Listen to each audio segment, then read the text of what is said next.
Obviamente que se trata de dos discusiones diferentes. Si los diputados prefieren votar el presupuesto hasta que presentemos el presupuesto extraordinario, que lo hagan, no hay ningún problema. Tienen de aquí hasta el 31 de diciembre para tomar una decisión de tal manera que el 1 de enero podamos amanecer ya con un presupuesto nuevo.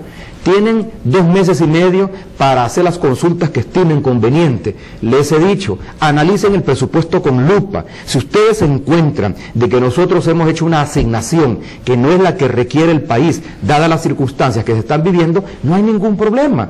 Ellos tienen la potestad de hacer las transferencias de recursos de una unidad a otra en función de las prioridades nacionales. Ahora, que no me vengan a decir que no dan los votos si no le damos dinero al alcalde Quijano para llevar a cabo el Metrobús o las bóvedas o las lagunas de la minación, o que no nos dan dinero si no paramos la política de despido masivo que tenemos.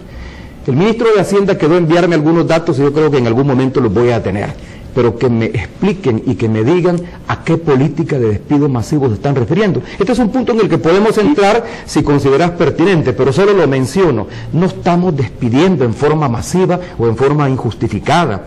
Las plazas que se han cerrado son algunas que terminan por contrato y que no las consideramos necesarias y por lo tanto no las vamos a renovar, y en otros casos porque son cargos de confianza, y de la misma manera como el alcalde Quijano ha tenido todo el derecho de remover a aquellos funcionarios que no son de su confianza y que están ocupando cargos de confianza, o aquellos, como él ha dicho, que no se adecúan al programa que ofertó. De la misma manera nosotros también tenemos ese derecho, pero en ningún momento estamos despidiendo en forma masiva. No llegamos ni al 1% de nuestra planta de empleados las suspensiones o terminaciones de contrato que hemos realizado, y otras los despidos que ha debido que hacer en razón de que necesitamos gente que esté adecuada o que de alguna manera esté en función de las prioridades que fue definido en nuestro programa de gobierno cuando lo presentamos a consideración del electorado. Insisto, presidente, en esa partición, en esa forma de presentar el presupuesto, ¿no le abre usted la puerta a la oposición política para que haga justamente eso? Porque he conocido que tanto el PDC o el PCN han adelantado que votarán por el presupuesto ordinario, digámoslo de esa manera, y para eso se requieren 43 votos. Si sumamos los del PDC, PCN y el FMLN, que de entrada presupondría están asegurados, tendría ya aprobado el presupuesto ordinario, pero al partirlo, presentarlo de manera separada, no le abre justamente la puerta a la oposición para que trate de, en el mejor de los casos, negociar, o en el peor de los casos, como usted lo ha dicho, eventualmente chantajearle con sus votos. No, porque no tenemos otro camino. ¿Cómo lo vamos a presentar en forma integrada si se trata de presupuestos que tienen fuentes de financiamiento diferentes? El presupuesto ordinario se financia fundamentalmente con los recursos tributarios. El presupuesto extraordinario va a ser financiado con los empréstitos internacionales. Estos ya están negociados con la banca multilateral, pero tanto uno como otro requieren de mayorías diferentes. Y no es lo mismo la mayoría simple que la mayoría calificada. A mí me alegra cuando escucho a los diputados del PCN y del PDC decir de que no tienen ningún problema para dar los votos al presupuesto. ¿Por qué razón? Porque están viendo que hemos presentado un presupuesto equilibrado y realista. Tienen todo el derecho de discutir con nosotros las asignaciones que estamos haciendo en el presupuesto extraordinario, que, como insisto, no tiene nada de extraordinario el que se presenten dos presupuestos, porque así han trabajado administraciones anteriores. El programa especial de inversión social no lo inventamos nosotros, esto viene desde la administración anterior, y ha sido un programa que se ha financiado fundamentalmente con la contratación de préstamos internacionales. No es primera vez que se financian actividades o áreas importantes del quehacer gubernamental con recursos internacionales. Ahora, no hay nada de irresponsable ni de inconstitucional. Yo escuché en el resumen informativo que tú presentaste esta mañana adelantar al presidente Cristiani que vamos a analizar si se está cometiendo alguna inconstitucionalidad.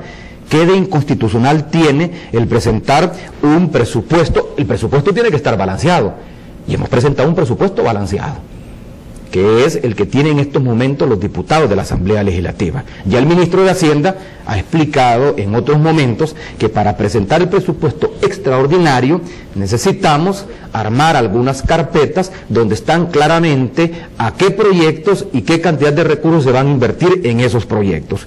Pero el cálculo ya lo tenemos, incluso va presentado en una información condensada que le dimos a la prensa pocos días antes de la presentación del presupuesto ordinario a la Asamblea Legislativa este 30 de septiembre y que ya es del conocimiento de los partidos políticos.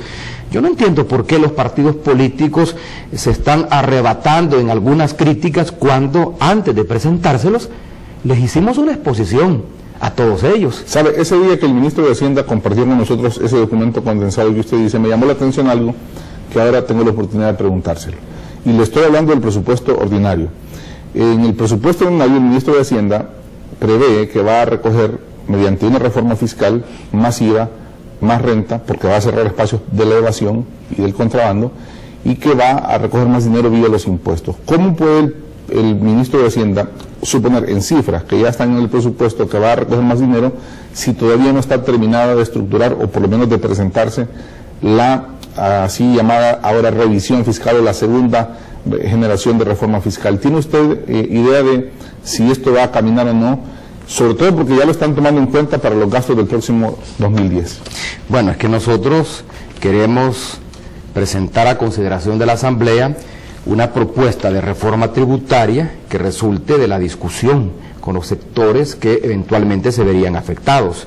Yo tengo el último borrador que se ha preparado por parte del Ministerio de Hacienda, que contiene la propuesta de reformas, donde va una reforma de propuesta al IVA para cerrar portillos que permiten la elusión o evasión legal, que es una forma de evadir, pero legal, y que por lo tanto no es penalizada. La idea es cerrar esos portillos. Tengo una propuesta de reforma a la ley de impuestos sobre la renta, una propuesta de reforma a la ley del impuesto especial a la primera matrícula de bienes en el territorio nacional, una propuesta de reforma a las bebidas gaseosas, isotónicas, fortificantes, jugos, néctares y preparaciones concentradas o en polvo para bebidas, y así puedo continuar.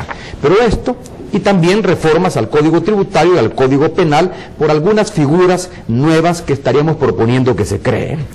Además de un esfuerzo paralelo que no pasa por la Asamblea Legislativa de reforzar los mecanismos de control de fronteras para reducir considerablemente los niveles de contrabando que son muy altos en el país.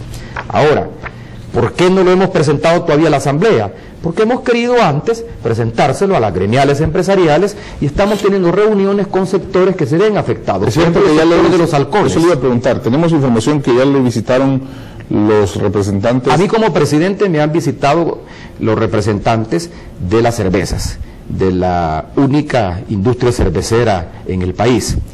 Tengo pendiente una visita de representantes del grupo económico que se dedica a la producción de alcoholes.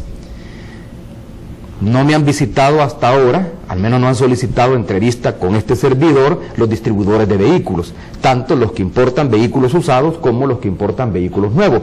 Pero con el ministro de Hacienda sí ya han tenido un primer encuentro. Él sí ya se ha reunido con todos los sectores.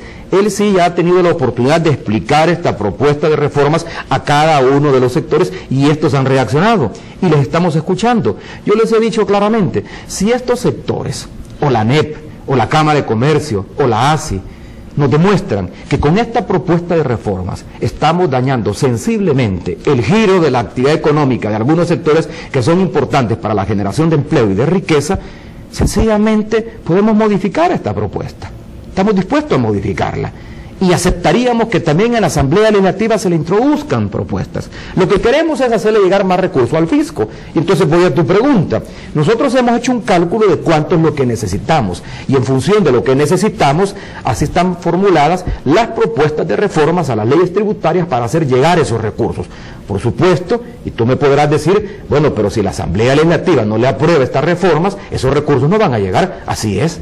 Y por eso es que yo le estoy pidiendo a la Asamblea Legislativa que apruebe el presupuesto ordinario, que lo discuta, pero que lo vote finalmente, que discuta la reforma que estamos proponiendo a las leyes tributarias del país, que nos permitan reducir la evasión, la elusión y el contrabando, que lo discuta con nosotros, pero que no nos pongan piedras en el camino o que no intenten cortarnos las piernas para no llegar a la meta que estamos pretendiendo llegar, porque al final no solo afectan al gobierno, afectan al país entero. Lo que yo no puedo aceptar, insisto, es que nos estén poniendo condiciones que nada tienen que ver con el ejercicio público, con un ejercicio